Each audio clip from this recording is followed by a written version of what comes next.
So I was flying home a few weeks ago, and like always, try to rush to my seat only to wait forever, you know what I mean? Got to my seat and just by habit, start putting in the AirPods, get them on airplane mode, get the movie that I've downloaded on my iPhone, and I'm here, my wife's here, and just praying that that third seat's empty. Like, please, Jesus, if you love me, let that seat stay empty. And then 5 seconds later, here comes the guy, I'm sorry, I'm in there. And I'm like, get up out of the seat, all that kind of stuff, get back to my movie. And I noticed something going on a few rows up. I started to sort of look, like I didn't stop my movie, I didn't take my AirPods out, but I sort of look and I'm like, what's going on here in the exit row? And what I realized in the exit row was, a 5'2" woman who needed more leg room. And in this moment, the flight attendant was talking to the people in the exit row about the responsibilities of people sitting in the exit row. You've been there, done that, right? And so, nowadays, I think it's legal. You have to have like a verbal affirmation that you accept the responsibilities to sit in the exit row, except for this woman was doing what I was doing, the international sign for, please leave me alone. She had her AirPods in, and she was watching a movie, and she didn't want to be interrupted. And the flight attendant was starting to lose it. Like, if you don't say yes, we're not going anywhere. That moment marked in my mind, if there's an emergency, the first thing I'm going to do is neutralize her. Because if our lives are dependent upon her, we're all dead. And so she's going through, and I'm like, what? This is so interesting. So finally, in frustration, she takes the AirPods out of her ears, and the flight attendant goes through all of the things. Do you accept? Yes. I'm like, about time. And I just started thinking, she's a lot like I am. She likes the benefits of more leg room, the benefits of the exit row. She just doesn't want the responsibility that comes with it. She doesn't want to be disturbed. Isn't there a bit of a selfishness we all struggle with occasionally? And we say, I want those extra benefits. I want those perks. I just don't want it to cost me anything. I mean, I paid $39 extra for this seat. I just don't want the responsibility. Like, this is my time, my space. Leave me alone. That's not what I want. We're going to talk about today our wants, our desires, the motivations of our heart. We're going to talk about how Jesus cuts through all of the fluff and all of the superficial things that maybe we say, and he gets to the heart, even the soul of the issue. And this is a series that we're going to be in for the next 4 weeks. And on one hand, I'm so excited. On another hand, I'm a little concerned. As I've been thinking about this moment, there's a few things I wanted to say. Number one, I wanted to say this: I love you. And what I'm going to share with you may be some tough truths, but I'm sharing them because I love you. And if you get mad at me for sharing the tough truths, I want to remind you, these aren't my words, they're Jesus's, so get mad at him, not at me, first of all. Second of all, I want to say I feel almost like a father wanting to talk to a child, and some of you are like, I'm old enough to be your parent. Okay, then let me put it another way.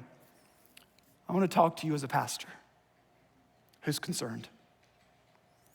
And the pandemic, in the last number of years, for some of us, has stolen away good habits that we had, and it's time for a bit of a reset. So some of us, we've developed bad habits that we didn't have, and it's time to let God deal with those. And so we're going to talk about the heart, the soul, the want-tos of our life, and we're going to ask God to do in our lives what only he can do. If you have a Bible, smartphone, Matthew chapter 9 is where I would love you to turn. We're going to be in Matthew for the whole month of August, so I feel like I want to set it up just a little bit. So maybe we have a context for the gospel story of Matthew and what's going on here. And as you're turning, I want to say a couple things. If you're here and you're not a Christian, I am so glad you're here. Welcome. You're going to get to hear me talk to people who say they are followers of Christ and just say, can we not just say we're followers of Christ? Can we live like it? You get to hear that for free. Some of you are here and you're a new Christian, and I want to say this is like basics. This is like getting back to the basics, and maybe you don't know the basics, and that's okay. I want to try to help you get to know the basics. I had this image a few months ago pop into my head. I can't get out of my head. I had an image of when I was learning to play basketball as a little guy. The very first thing we did was a layup line. You know what a layup line is? When you're little, you're doing all kinds of things. And then I saw the NBA Finals, and Steph Curry, the greatest basketball player on the face of the earth, you know what he does before games? A layup line. There's some things that are fundamental and foundational, and we never outgrow them. And we get back to the basics. Matthew is one of the 4 gospel accounts written for unique little purposes about the life, birth, teaching, death, burial, resurrection of Jesus. You have Matthew, Mark, Luke, John, all telling their different stories. Matthew, as we're going to see, is an eyewitness of so many of these things. I love this website, the Bible Project. If you've never checked it out, you gotta Google Bible Project. But do this, Bible Project overview of Matthew, and it's 2 parts. Watch the first part this week if you can with your kids. It's about 10 minutes. It's a beautiful overview of the book of Matthew. But here's what they basically say, that Matthew has 3 things, 3 purposes in writing the gospel. One of them is this: to show that Jesus is the Messiah come to fulfill the hopes and dreams of his people. So the Old Testament leaves off with people looking and longing and waiting for their Messiah, and Matthew's writes to say, it's Jesus, he's the one. They also say that Matthew writes to say Jesus is the new and authoritative teacher, like Moses was to the people of the Old Testament. Jesus is in some ways a new and a better Moses, teaching the ways of God. And then on the third one, they say Jesus has come as Emmanuel. And this is radical because it means God with us. Not God way off and distant, God up close and personal with us, Emmanuel. And so with that in mind, we jump to this story of a guy named Matthew, but to set it up who he is, he's a tax collector. And that may not mean a lot to you because you think IRS agent. No, way worse. He's a guy who was a Jewish guy that turned his back on his fellow Jews, and he would extort them for money to make a living. He would take advantage. So he was wealthy. That's the good news. The bad news is he was probably greedy, as could be. And he didn't mind taking advantage of his fellow Jews. And so being a tax collector, here's the deal. The better you were at it, the more isolated and disconnected you probably were because you had taken advantage of more people. So who does a tax collector hang out with? Not a lot of people. We'll see. So look at Matthew 9, verse 9. And here's what Matthew, the writer of the gospel, writes. As Jesus went on from there, he saw a man named Matthew. So yeah, Matthew is writing about himself. He's telling the story. He saw a man named Matthew sitting at the tax collector's booth. Follow me, he told him. Check this out. Shortest sermon ever. And you're like, Aaron, you could take some lessons. Follow me, he told him. Jesus said, and check this out. And Matthew got up and followed him. Not complicated. Simple. And yet, it has all kinds of dimensions to it if we're going to follow Jesus. To follow simply means to join, to accompany. It's to be in the presence of and walk with and spend time with. This invitation, follow me, it's an invitation we'll unpack for the rest of this month to a new kind of life. It's an invitation to a new kind of purpose. It doesn't necessarily mean you have to change your job to follow him. But it could, I don't know. It's an invitation to have this shift, this transformation happen in our lives, that the direction of our life is changed. And so Matthew tells of himself, so he followed. Luke gives us a little bit more detail and says Matthew left everything to follow Jesus. That means he never went back to the tax collector's booth, that place of greed, that place of extortion. He turned his back on it, and he went away. That means there's some kinds of responsibilities, there's some kinds of relationships that Matthew cut off from that day forward in order to follow Jesus. Now, that sounds like instant obedience, and we don't always follow like that, but it seems in this case, that's exactly what Matthew did. There was a transformation that was so radical, it was a change of direction for his life. What does Matthew do next? Well, I love this part, but let me set it up. Some people have called what happens next a Matthew party. Well, the answer to the question of who does a tax collector hang out with is usually other tax collectors, sinners, and outcasts of society. So when Matthew throws a party, who's going to come to his party? Oh yeah, like 3 hours earlier before he started following Jesus, it would have probably been one of those kinds of parties, but now it's a party with Jesus at the center.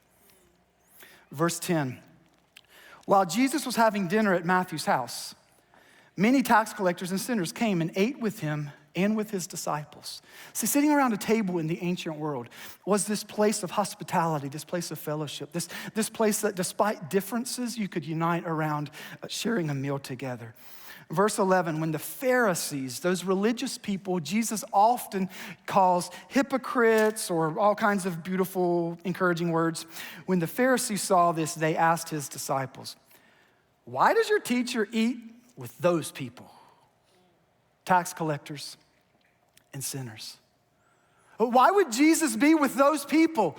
Don't you know any good rabbi, any good religious people? Jewish people stay separate. We don't hang around them. Why is your teacher, what does he think he's doing? Who does he think he is to be around those people, those tax collectors and those sinners? Both of these were terms of derision. They were looking down on these people. Why does Jesus do this?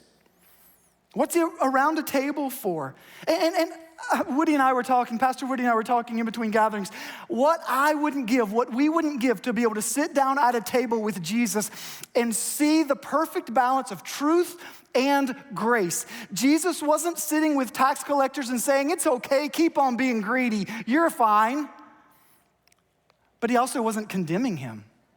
Jesus isn't sitting at a table preaching a sermon, he's being a friend. And he's listening. And there's gotta be something that is going on around that table that feels so loving and so grace-filled, and yet also in our heart of hearts convicting and like he loves me despite the brokenness of my life. You know what I mean? To sit at a table and see Jesus model that. Anybody else, I think some of you need to raise your hand, have a hard time living out the balance of truth and grace? We're either one or the other. And Jesus models this in such a way it messes up the religious people. Who does your teacher think he is? What is he doing? And on hearing this, verse 12, Jesus said, it is not the healthy who need a doctor, but the sick. It's not the healthy that need a doctor, but the sick. Nobody's heard of a healthy person calling 911, and when they say, what's wrong? I feel so good, it doesn't make sense. Healthy people don't do that. Sick people do. And Jesus says it's not the healthy who need a doctor, but the sick. But go and learn what this means. I desire, what's the word? Mercy, not sacrifice. For I have not come to call the righteous, but sinners. Jesus says, I haven't come to call those who think they've got it all together, those who think they're just fine, those who think they're good to go. I've come to call those who are sinners and sufferers and isolated and disconnected and in shame and in pain. Jesus says, I've come to call all of you who acknowledge your brokenness, who acknowledge your need. And I've come to show mercy, kindness.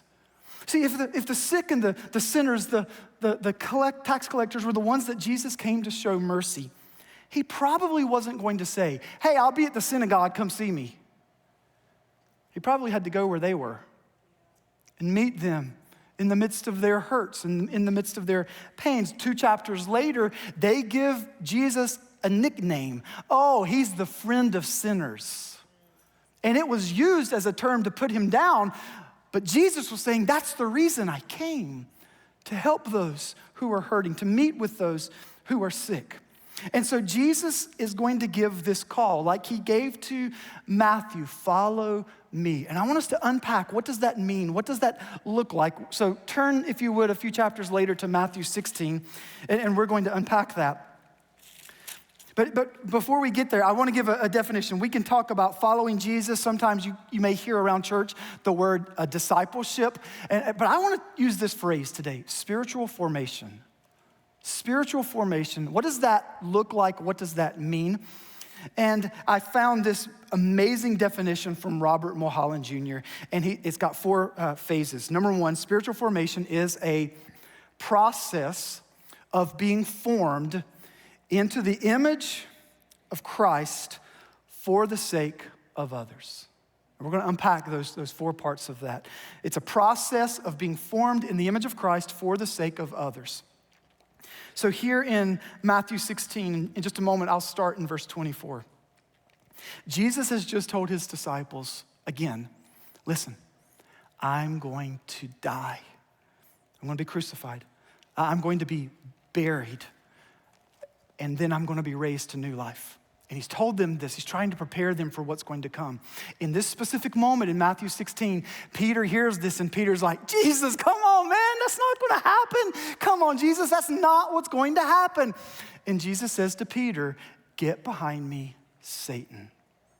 You don't have in mind the things of God, you only have human concerns in mind.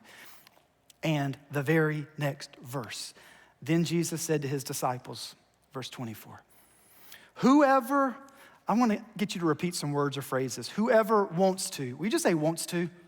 Wants to. That's important. Whoever wants to be my disciple must deny themselves. Will you say deny themselves? Deny themselves. And take up their cross. Say take up their cross. Take up their cross and follow me. Just say follow me. Follow me. Whoever wants to in that inward place, that deep level place, whoever wants to be my disciple must do this, must deny themselves, take up their cross and follow me. Verse 25, for whoever wants to, there it is again. Whoever wants to save their life will lose it, but whoever loses their life for me will find it. What good will it be for someone to gain the whole world? So let's just, what good would it be for somebody to get that dream job, get that dream house, get that dream spouse, get that dream car, get all of their dreams? What good would it be for somebody to gain the whole world yet forfeit their soul? Wow, Jesus puts things into perspective. What good would it be? There's a question he's asking. What good would it be to get the American dream and everything you've longed for and worked so hard for and yet lose your soul? Or what can anyone give in exchange for their soul? See, Jesus is not simply talking about surface, superficial things. He's not just talking about life, but not deep. He's talking about the true depths, the real life abundantly, and it's soul level stuff Jesus is talking about. It's spiritual stuff that Jesus is talking about. There's sort of a process spiritual that is going on here that Jesus is talking about, and it has a past, it has a present, and it has a future. So get theological for 1 minute and then I'll be done. Past, Jesus is referring to salvation. This phrase, these 2 phrases actually, deny yourself, take up your cross. They're in the past tense. They're referring to something that happened in the past, salvation. So we are all called to make a decision. We use this language to repent and believe. To repent is to say, I'm sorry for my sin, please forgive me, and to turn to Jesus. To believe, Jesus, I believe you died for my sins and you rose from the grave. That's salvation. You only have to do it once when you actually mean it, and it changes everything. Deny yourself, take up your cross. That's salvation. The present tense is called sanctification. It's an ongoing work of obedience, of following Jesus. The call is simple. Follow me, present tense, right now. In the decisions you make, follow me. In the options that you're weighing out, what should I do with my life? Follow me. In the attitudes that you're thinking, what kind of attitude should I have? Follow Jesus kind of attitudes. present tense, sanctification. And then the future is what we would call theologically glorification. There's coming a day where Jesus is going to return. We sang about it in our songs a few minutes ago. And Jesus is going to have us in heaven for eternity. No more tears, no more pain, no more crying. Everything restored and redeemed and renewed. But that time's not now, but it could be soon. And we've got to have the right perspective. Where are we at in that process? Some of us are still at a place of salvation, and it's time to repent and believe in Jesus and surrender your life to him. Some of us are in a process of sanctification. I hope if you've got salvation, you realize you're here and you're trying to learn how to follow Jesus every day. And some of us, who knows, not too far in the future, may be in a place where we're already in eternity. And we prepare for that now. We prepare for that ahead of time. And so the call to follow Jesus, to follow me, is first rooted in this statement: whoever wants to be my disciple. And I've got a deep, deep concern about our want tos. I've got a deep concern about our desires and our wishes, our want tos. Because we want all kinds of things, right? We long for, we desire, we value all kinds of things. What do you really want? What do you really want, if you're honest? To be comfortable? What do you really want? To be right? Well, what do you want? Like, I've wrestled deeply at times, like, I think I just want to be happy right now. I've thought about times like when we got married, we started having kids, I just thought, I just want us to be healthy. And I desired so bad, I just want healthy kids. And what would happen, God forbid, if one of my kids ever got sick, and then 13 years ago, one of them got sick? And if my idol and my goal is health, then the foundation of everything crumbles in that moment. But thank Jesus, that wasn't the foundation in that moment. Some of us, and I've been there, we want to be successful.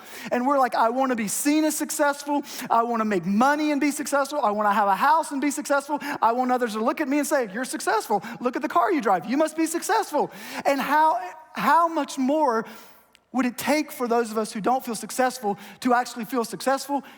Just a little bit more. And it's never enough.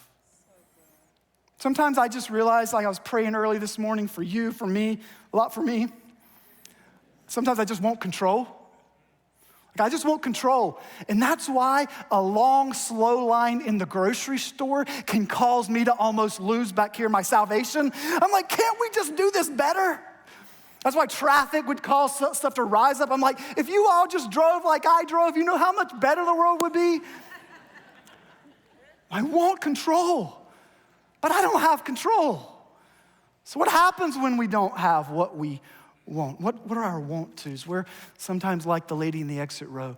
We want all of the benefits and none of the responsibility. And Jesus is saying, that's not my way. It's not the way of following Jesus. So what is the way of following Jesus?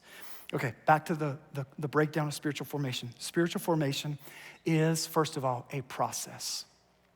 It's a process. A baby doesn't enter the world walking. We don't learn a new language in a few weeks. It's a process, and we have to stay in the process. I love what Eugene Peterson says. He says, there are no experts in the company of Jesus. We are all just beginners. It's a process. But as Jesus clearly said, follow me, starts here. Deny yourself. Deny yourself. It's saying yes to Jesus and no to ourselves. Selfish desires, selfish ambition, self-righteousness, the me-centered ways that we live, we've got to deny ourselves. It means there's a new allegiance in our life. There's a new decision that leads to a maturity. See, when you're around a baby, you'll quickly be reminded that they are the main character in everything they do. Their desires are, their want-tos are me and mine exclusively. That's what it means to be a baby.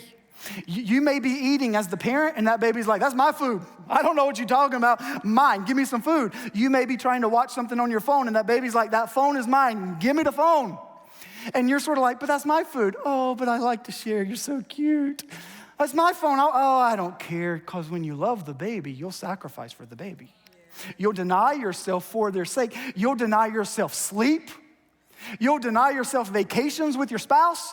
You'll deny yourself money. You'll make all these, and you know what? You sort of don't even mind because you're so in love. You're like, whatever it takes to raise you in a way that you'll be healthy and whole.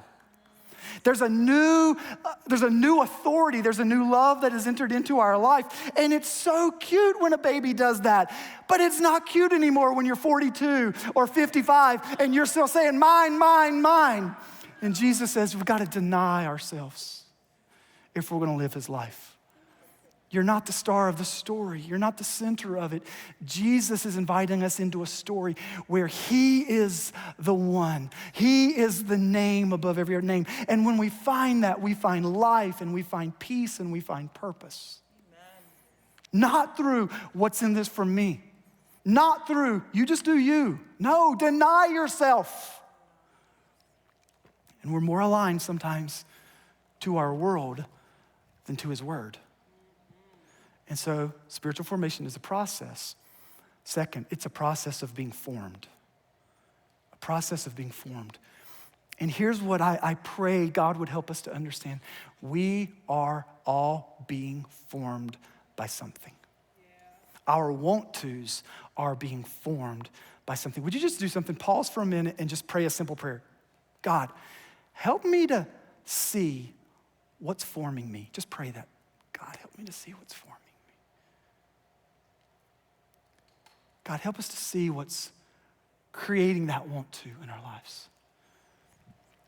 You understand, you can only take in so much social media without starting to desire the things that you take in. You can only take in so much, whatever it is, information or news or whatever. You can only take in so much before it starts to shape our minds, our hearts, and eventually our want-tos. And so we're being formed. The biblical image is this. It's of a potter with clay. God is the potter and we're the clay. When we stay moldable and when we stay in his hands, two things. We stay close in his hands and we stay moldable. He can work through, and there's going to be rough edges always, right? And the potter molds those and forms those and shapes. A spiritual formation is about being formed, about being shaped in the midst of this process. Jesus says it this way. If you're going to follow me, you want to, you not only deny yourself, you also take up your cross. In that ancient world, the cross was a vivid metaphor. It wasn't a cool piece of jewelry, nor was it a piece of artwork in our home. It was a cruel instrument of torture. And a convicted, condemned criminal would pick up that horizontal beam of a cross, it would be placed on their shoulders, and they would have to carry it step by step, all along this journey that they would take to eventually the cross where they were going to be crucified. It wasn't a throw in the cross. It wasn't a lay down your cross. It was raise it up, pick it up, take that responsibility, take that burden, carry it. You've got it uniquely, and Jesus is now saying, if you're going to follow him, you've got to take up your cross. Not drop it, not quit on it, not avoid it, but raise it up. Question, have you ever been in love? If you're beside of your spouse, please raise your hand as fast as possible. Have you ever been in love? If you've ever been in love, some of you got it, you're tracking. If you've ever been in love, like you've got this experience I had. Like I years ago fell crazy in love, like head over heels in love. Just lost my mind in love.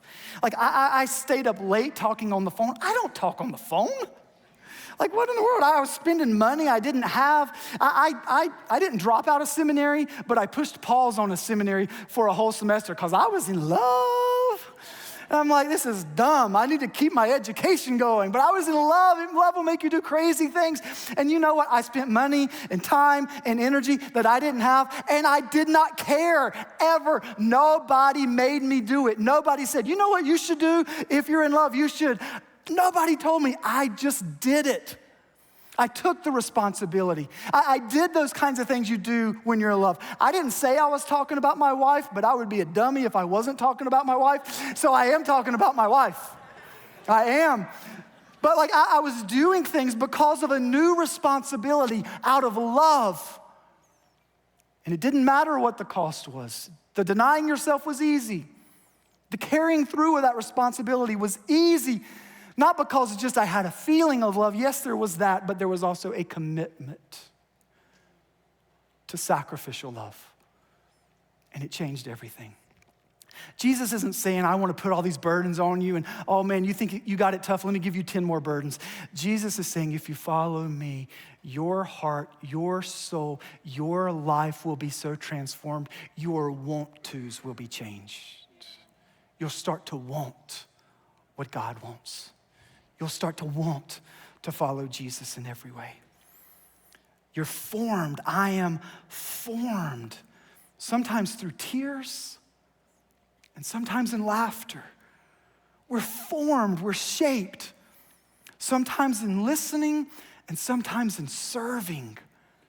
We're formed, and we've got to be aware we're being formed. We're being formed, some of us in suffering, but let me just say not everybody, because I know people who have suffered and they've become bitter and they've become calloused and they've become angry. But when we suffer up close to Jesus, we become compassionate and he gives us peace. Amen. Some of us are being formed in failure and others in success. But can I just tell you, the worst of those two options, the most deadly of those two options is success. And you may not think that, but sometimes being formed through success causes us to say, I don't need anybody or anything. And Jesus is like, oh, that's what you call following me? And so we've got to be aware we are being formed. Third, spiritual formation is a process of being formed in the image of Christ. Let me just say this. The phrase spiritual formation by itself means nothing. You could be formed by any kind of spiritual whatever. You could be formed by anything. Here's what makes this distinctly Christian. It's a process of being formed in the image of Christ. To be like Jesus, to follow his life. He's the one that laid down his life. He's the one that said, I didn't come to be served, I came to serve other people. He's the one that said, I've come to seek and save those who are lost. It's to be formed in the image of Christ. That's why it's a big deal for Matthew that we understand Jesus is Emmanuel, God with us. It's relational. It's an intimate word. We're being shaped by our time with Jesus in ways that only Jesus can. That's why in a few weeks, we're going to have a baptism. And if you are following Jesus, but you've never followed him in baptism, sign up for the class today and get baptized in a couple weeks, because that's one of the ways we do. We're shaped and formed in the image, and we model that. We model as he died, we go under the water, and we model as he was resurrected, coming out of the water. We're following Jesus in every way. To look like him, to think like him, to have the kind of attitude that he has. And it just makes me wonder, who do we want to be as a church? People who get our way? Or people who look like Jesus? Do we want to be people who are always about whatever our agenda is? Or do we want to be people who are about his kingdom work? And it starts with our lives being formed. Spiritual formation is a process of being formed in the image of God for the sake of others. So there's always a God component vertically, and there's always a horizontal component in our relationships with others. Spiritual formation is the process of being formed in the image of God, in the image of Christ for the sake of others. When we're following Jesus, we're marked by mercy. We're living out love. We're growing in compassion. Listen, we're not doing it perfectly, but we're trying. We're trying to live this way. I love what Robert Mulholland Jr. said about spiritual formation. It's a long quote, but bear with me. Here's what he writes. Everyone is in a process of spiritual formation. Everyone. Every thought we hold, get the word every decision we make, every action we take, every emotion we allow to shape our behavior. You get that? Whew. Every response we make to the world around us, every relationship we enter into, every reaction we have towards the things that surround us and impinge upon our lives, all of these little things, little by little, are shaping us into some kind of being. We are being shaped into either the wholeness of the image of Christ or a horribly destructive character of that image, destructive not only to ourselves, but also to others, for we inflict our brokenness upon them. And the power of every thought, every attitude, every emotion, this isn't to put pressure and to crush us. It's to remind us we need Jesus in our lives. And following Jesus is an act of dependence, saying, I don't want to be independent. I don't want to do my own thing. I am desperately dependent upon you, Jesus, and I want your life to flow through me, your love to flow through me, your peace to flow through me, your compassion to flow through me. I want to be the kind of person who is shaped and formed in the image of Christ for the sake of others. That quote is a quote we've been using in a class we call Fresh Start for people who are brand new to Jesus, to the Bible, and we have these amazing conversations for those of you who are in those classes. Conversations like people who are for the first time opening up the Bible, and they're like, what's the New versus the Old Testament? And Andrew, one of our staff members, is glad to lead to talk about what are the numbers. Like Aaron always says these numbers and he says them 100 miles an hour. What is he talking about? Chapters and verses. We're being shaped. We're being formed. If you're starting out this journey with Jesus, you're still investigating. That's a place you could start, fresh start, to figure out how to stay in this process. So what do you want? What do you want God to do? What do you want? What are you looking for out of life? See, in my good moments, in my holy moments, which I'm not always living in those moments, I would long to, I want to be the kind of husband and father who is formed by Jesus in my house. My attitude is marked by love and peace. In my holy good moments, I'm not in a place where I care about success or being known. I just want to be faithful. I just want to be a good steward. When I'm in those moments, those good moments, I want to be transformed by God. I want my want-tos to be what he wants for me. I want the transformation of that in the deepest places in my life. You know, that's why as a church, we've got this vision statement that we exist to see God's hope transform our cities one story at a time. We want each and every person who calls this the church to experience this transformation, this ongoing work of formation, so that others who don't yet know Jesus can be invited into this story. But I'll just be really, really honest and really, really frank. I just prayed through this. The teaching team challenged me. What do you want? Like, as our pastor, could you talk about that? And I just said, right now in this moment, and if I'm in a good and holy moment, I don't really care about bigger numbers. I want us to follow Jesus more wholeheartedly. I don't care about anything that's showy or performative. I want the deep formative work of God to mark us as his people. I want us, I want us when asked, like, to talk about our relationship with Jesus, we don't start with, 10 years ago. Come on. There's a freshness. There's a fresh move, a fresh encounter with God. I want us to experience personally the height and the depth of God's love and be transformed by that. I want us to grow in depth of authentic, vulnerable relationships with others, that we would be able to see God knit hearts together, not through our strengths, but through our brokenness. That's why I'm thrilled that Rooted is starting back up. COVID couldn't even kill Rooted. It's coming back. Better late than never. But we see around tables God begin to knit hearts together in a fresh way. I want to see God grow compassion in our hearts towards those who are in sin and those who are suffering. That we would care like he cares. That we would see like he sees.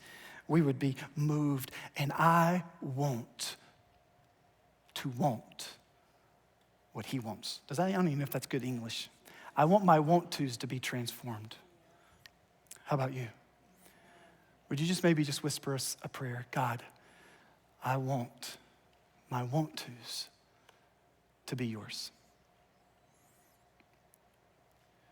God, would you have your way in our lives? God, as we desire to encounter you, to be in a process of being formed in your image, Jesus, for the sake of others, we know this is a work we can't do on our own. This is a work only you can do. So we pray, God, have your way. Search our hearts. Search our minds. I'm just going to invite you in this prayerful moment. Brian's going to lead us in taking communion together in a few minutes. And this is just a prayerful time to say, God, search my heart. But I also want to let you off the hook on something. If you're here and there's things that you're still struggling with and still wrestling with, maybe today is not even the day to take communion. Maybe you take this home and you pray about it at home. You let God do a deep work on you this afternoon or tomorrow. Now, don't forget about it, but maybe you're not ready, so don't fake it. This is a moment to respond with a pure heart to the work that God alone can do. And so, God, search our hearts. We thank you for your love. We thank you for your mercy displayed to a tax collector named Matthew and all of his friends, and to all of us in the room. Without you, Jesus, we are those people. Without your grace, without your mercy, there's no hope in this life. But you do save, and you do redeem, and you do bring healing, and you do give life. And so, God, I pray that you would transform our hearts. The want-tos of our lives would be formed after yours, Jesus. And we would follow you every step of the way. In your name, amen.